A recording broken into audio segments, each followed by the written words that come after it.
All right. Welcome, welcome, welcome. Happy Friday. It is time, you all. We are here for another amazing banger, of course. We are on the Loyalty and Friends Self Love Podcast. And tonight we got Dr. Anthony Dixon in the building. We also have my brother Zarian. And I know I be saying his name so wrong. Don't charge it to my heart, brother. I'm bad with names. So he So gonna you got it. correct me when he get out here. But yes, indeed. So tonight it is an amazing night. I thank you all so much for being amazing guests here on the podcast for sure. And yes, we want to bring more enlightenment to this topic, and allow them to know about the book, about the film, when we should be expecting it to hopefully be out, and what level of support you all need. Okay, so as they can see, we got a couple of the things up here that talks about the Black Seminole War, which is not talking about a lot, okay? It's the hidden story untold. And who better to tell it than Dr. Anthony Dixon? And then our brother Zarian is helping him bring that to life in the film, okay? So the book is already out. You can purchase the book as of right now. As far as the film, they will be filming as early as next year to, I'm not sure when the release will be, but I'm looking forward to it, okay? And we gotta really give props to films like Wakanda Forever, and things of that nature, because that really inspired us as a community to really step up and step out and start speaking out about these things. So I'm very appreciative of that. And man, wow, like just the history behind this story. So let's enlighten them just a little bit, get them a little background about the Black Seminoles and your passion for just this story in particular. Do you mind sharing? No, not at all, sister. Basically, um, in La Florida, the Spanish were trying to figure out how they can slow the English down from coming into North America and establishing colonies. And so in the late 1600s, around the 1680s, they started noticing that a number of Africans were coming into La Florida, and they were actually creating these villages. And they learned that they were actually runaways from these English colonies. Mm. And so they sent word, they basically sent word to the Spanish king, and they asked them, what do you want us to do with these runaways? And so the king saw it as an advantage, because the king understood that the English were totally entrenched in plantation society in North America. And Mm. excuse me again, how they were going to colonize North America depended on how well plantation society went. And how well plantation society went was solely based on how well they could keep a stable African labor supply. And so nothing happens overnight. We're talking about the 1600s.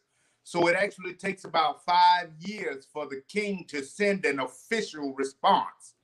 And the Mm. king sends an official response in 1693. And it's called the Edict of 1693. And what he basically said is, any African that absconds or runs away from the English plantations can come in La Florida, and they can live for free. And so what this did was it actually further established, because let's get it straight, these Africans and these African Americans, but primarily Africans at this time, were actually doing it on their own anyway. But the Mm. king has made it official by saying you're welcome to come.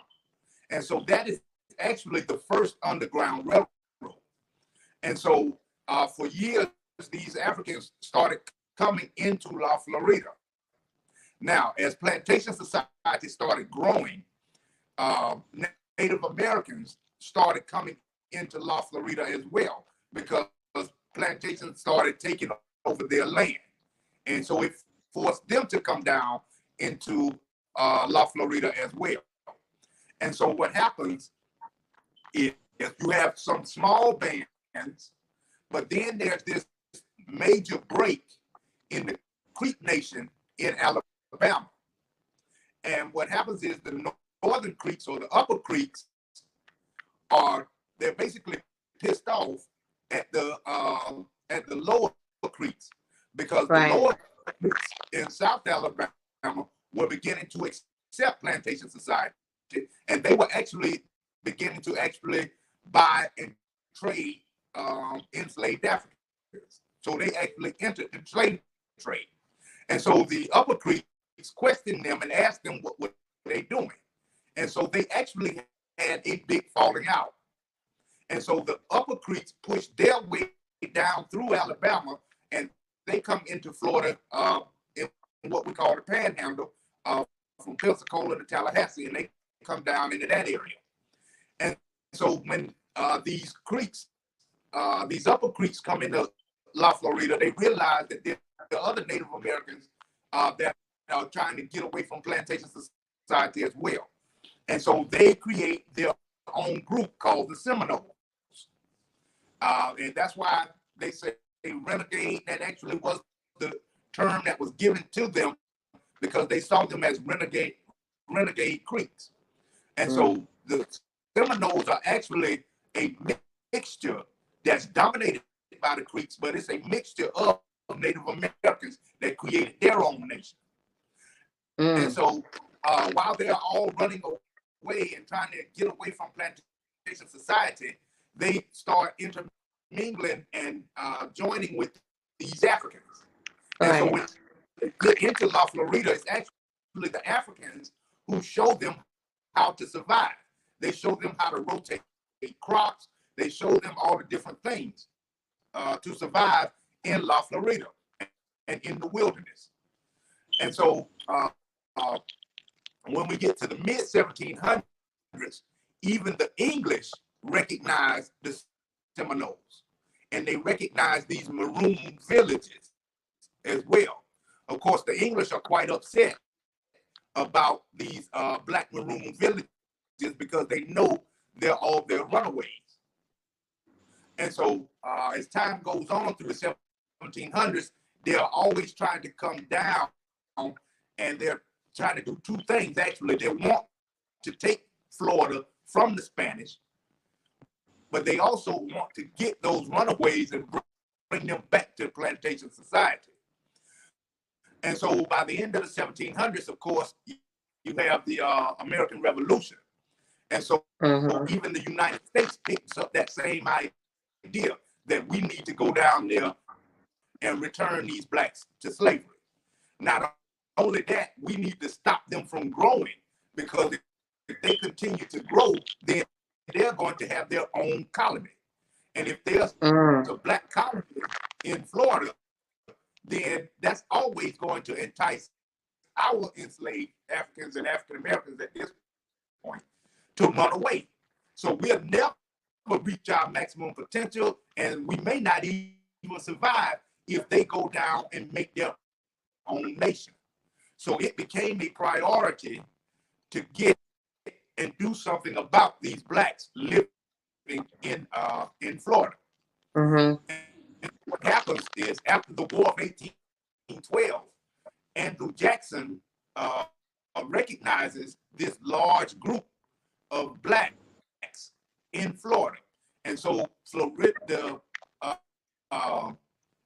white planters who are living right on the Georgia-Florida border, and actually in Florida, sent word to him to say, please do something about this, because when the British leave after the War of 1812, they actually leave the blacks a fort, and it became known as the Negro Fort.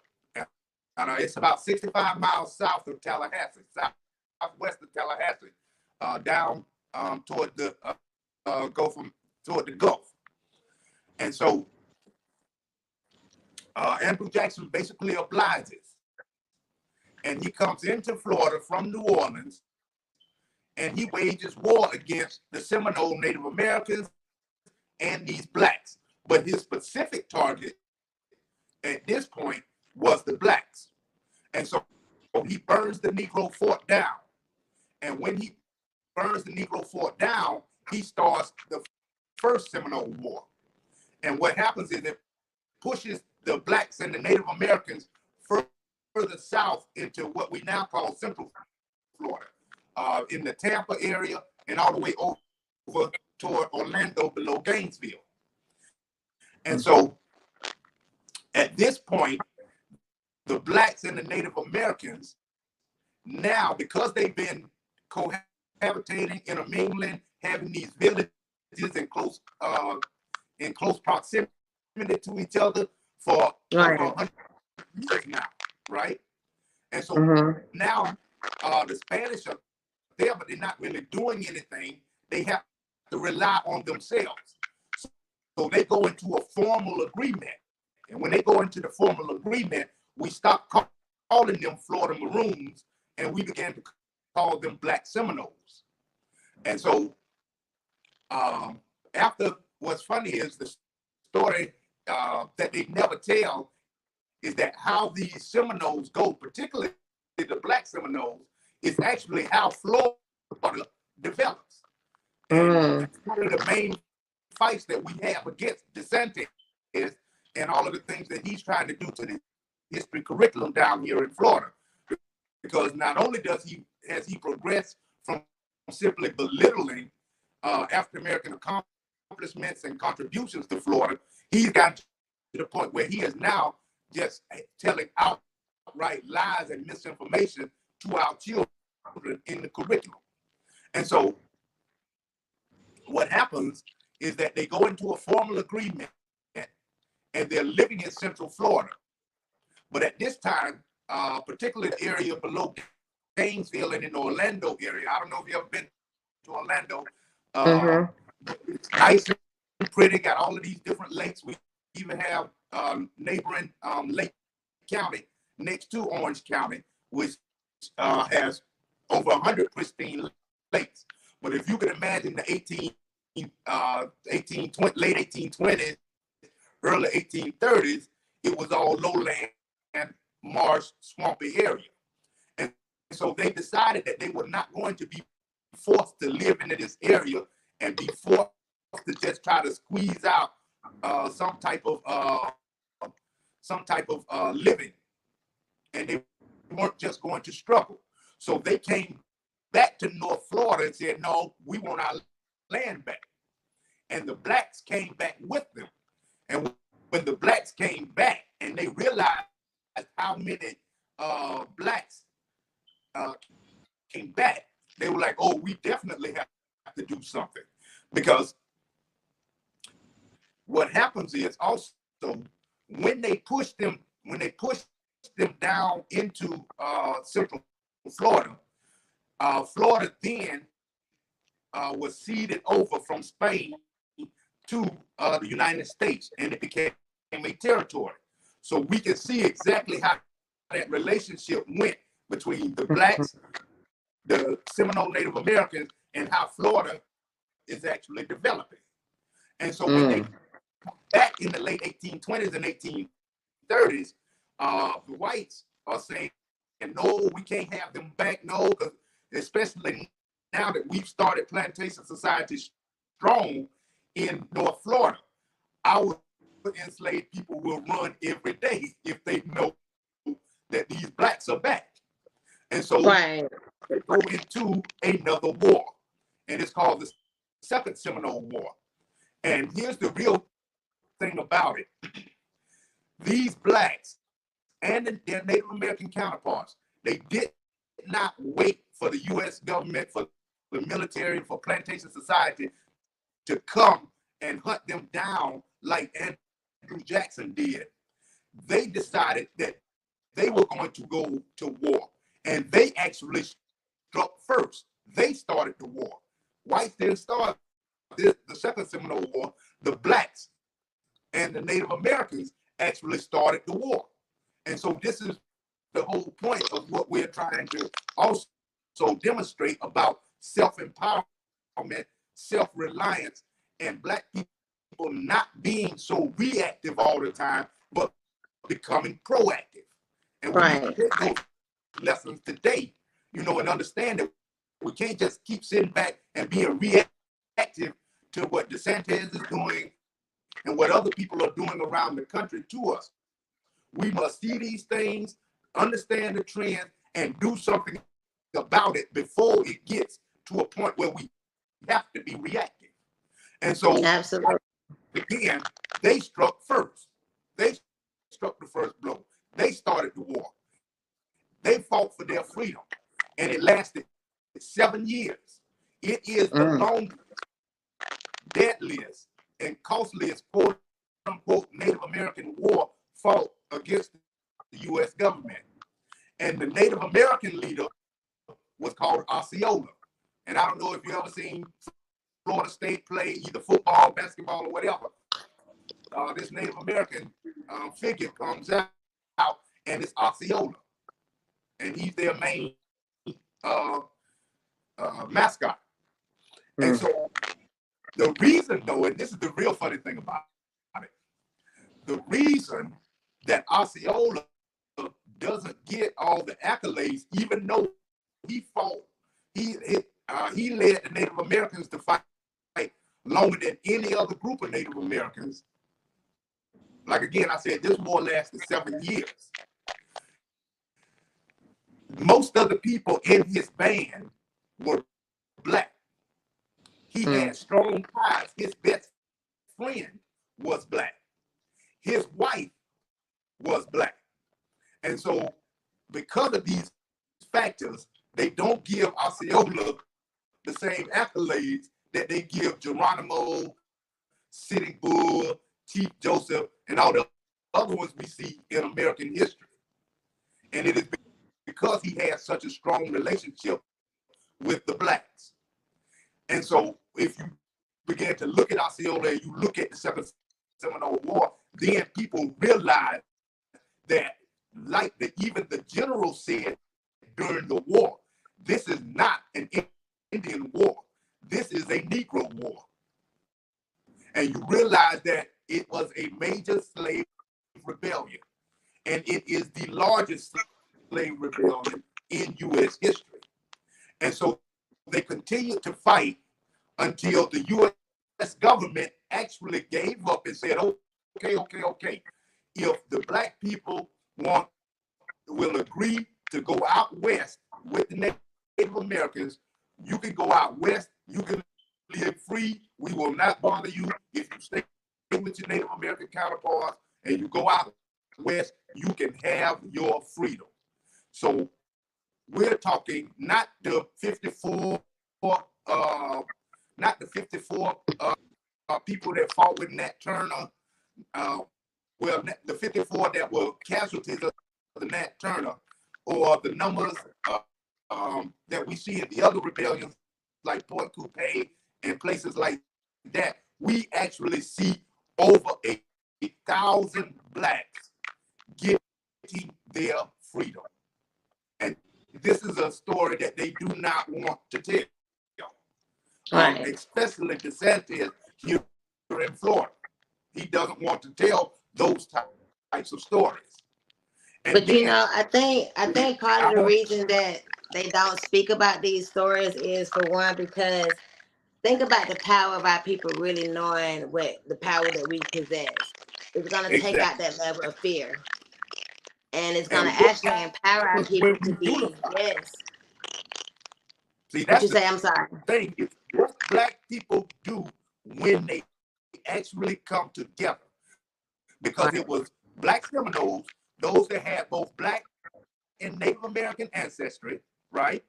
Then it was the Maroons who had grandfathers and grandmothers who ran away in the 1600s and 1700s. And then you had the runaways who were running away from the plantation almost daily trying to join the fight. So all three of these groups of Blacks came together to fight for their freedom, and they won it. And the thing about it is, when they got rid of the Blacks, the Blacks agreed to stop fighting and leave, and then the war finally ends about 3 or 4 years later. Florida then moves in a in a short period of 3 years, Florida then moves from a territory to a state. So we can see how the blacks actually had a direct input on how Florida became a territory, then how it became a state. And so we are going to tell that story. Now, there was a third Seminole War because some were pushed down into South Florida, and some still remain there today. If you go to South Florida, there are two major Seminole reservations down there. And of course, if you go down and you're on the Turnpike or you're on State Road 7, you see the big Hard Rock hotel, the big guitar hotel with the money that they got. But the sad thing about it is they did not share that money with all of the Black Seminoles. All of the Black Seminoles did not get their money. And so what we are going to do is, in the documentary, we look at each region, right? We look at each region and we tell their story, but we end the documentary by letting them discuss what are their issues today, right? And I'll let you take back over, but I just want to say this. The different regions have their different issues that they're dealing with, right? For the Black Seminoles in Mexico and the Black Seminoles in the Bahamas, what they want and their main issue is they want dual citizenship. They want their citizenship back because their ancestors were Americans. And so one of the main reasons, really the main reason for the Black Seminoles in the Bahamas wanting their citizenship is because they want their children to go to American colleges and education and advance their education. You see, it's still about the future for them. Right. Right. And that's why, man, I think that book is very powerful. I really appreciate you for bringing that type of literature just to the forefront and not just turning a blind eye, because it's like, okay, for how long are we going to continue to just wipe history away like it never exists? And once you know where you came from, then you know where you can lead and where you can go, you know? Yeah. That's why we encourage people to start with the book. The name of the book again is Florida's Negro War. Black Seminoles and the Second Seminole War, 1835 to 1842. Florida's Negro War. And then go to the website, join the website, follow us, keep up. You see clips of interviews of Black Seminole descendants as they talk about what their history means to them and how important and how they still keep some of those issues of self-empowerment and trying to keep their unity together. And so we'd like to go ahead, Terry. Now we got like 3 minutes left. I wanted to Right. see if you want to say something. I was hoping they could play the clip that we did in Florida the other day. All right. I don't know. Do the sound work, LP? I'm not sure. He can tell me if the sound works or not, but they can actually see it if it doesn't. But we're gonna see.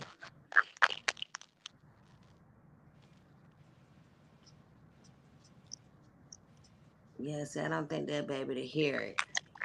Okay. But the visuals nice too. You can check it out. Absolutely.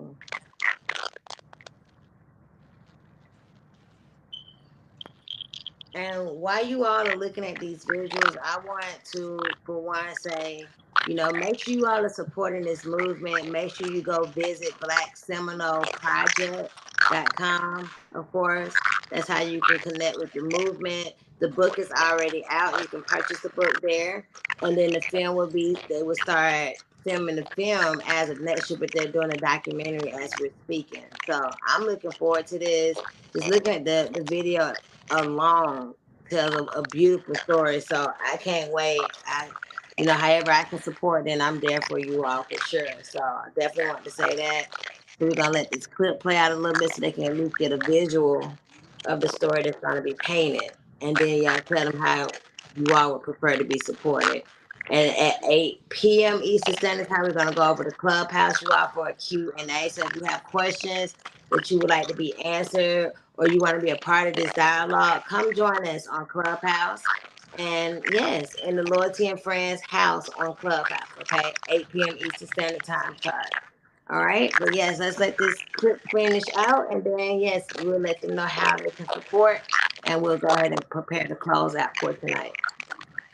Loyalty, I want to thank you for letting us get on your platform. It means a whole lot. This is what support looks like.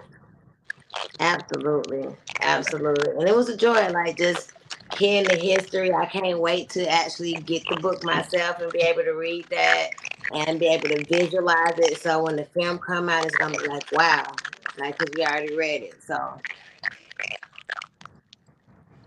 Yes, Yeah, I second that. Thank you, sister, for allowing us to share our vision, share this history, and be able to give us a platform in which we can bring this to more people and bring more awareness to not only the Black Seminole story, but to what we are trying to get done with the Black Seminole Project. absolutely. And thank you so much, Dr. Anthony Dixon, for being such an amazing guest. Xavier, you already know what it is, brother. Thank you for making this happen because without you, it wouldn't have been possible. And you all support, support, support. Okay. So again, before we wrap it up, blackseminoleproject.com. Go get your copy of the book. Go follow the movement. You'll find out about the documentary. You will also find out when the film will be out. Okay. They're looking for donations as well because films are not they're not free, okay? It takes money to put behind it. So I am gonna just kind of put that out there for them, even though they haven't mentioned it, but I want to mention that for you all. But yes, so we're gonna wrap this up, but the information is right below if you see on the screen where you can go support, support, support. But yes, join us in a few moments on Clubhouse for the Q&A.